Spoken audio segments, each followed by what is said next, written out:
Jokanyo sekta mar somo siro lwedo kang' manejaga budget Margaret Nyakango kao matamo 10 counties mondo kik chiw basaris ne jopuonjre ma ochando.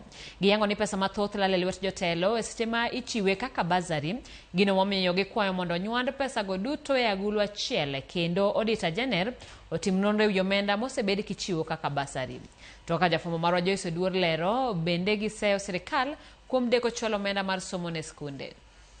E seche ma piny Kenya riwore kod piny ngima e yango odiochieng' somo kawuono, jokanyo e sekta mar somo koro chwalo ng'ur margi ewi nengo mamalo mar somo e pachoka, gino ma osemiyo thoth jopuonjre mawuok e familia ma ochando ok nyal yudo somo maber, kendo giketo geno magi e basaris ma jotelo chiwo.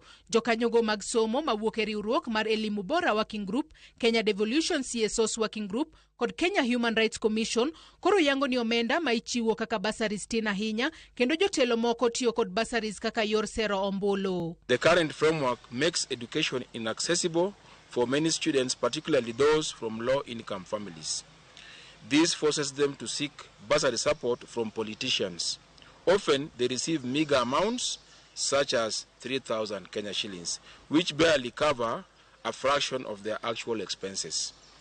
And they issue these bursaries in the form that many people think it's their pocket money.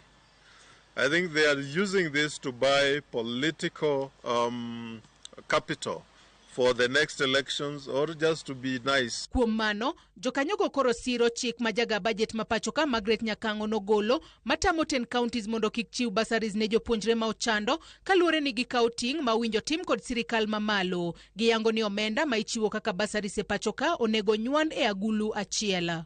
Serikali za counties zinapochukua zile kazi ambazo zimepewa national government zinanyima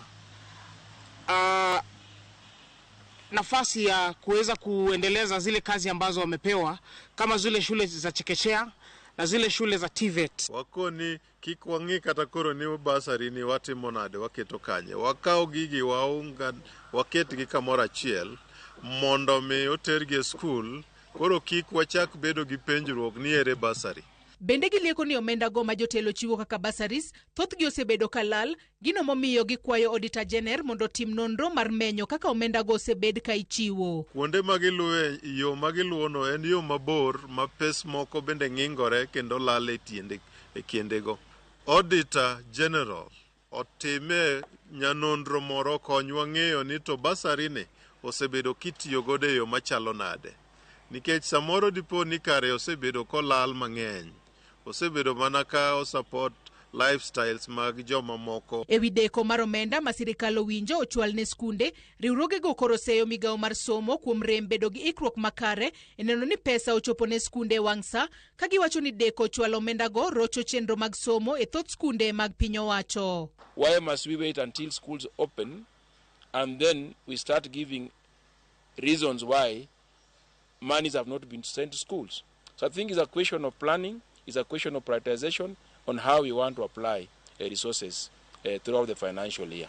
And something that we really challenge the Ministry of Education to up its game. Koloso e kaunti ma Taita Taveta kawuono, jatend migawo mar somo Julius Migoso Gamba olero ni omenda bilion 19 osechwal ne skunde ma pachoka. We have managed to receive, I think, 19 billion out of the 48 billion.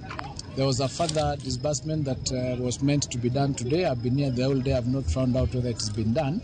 But if it hasn't, we'll still follow it up so that it is released to the schools. So all we need to tell the head teachers and the principals is that we are doing everything that we can to ensure that these resources are released to the schools, and they just need to bear with us for a little bit longer. Joyce Duor, Ramogi TV.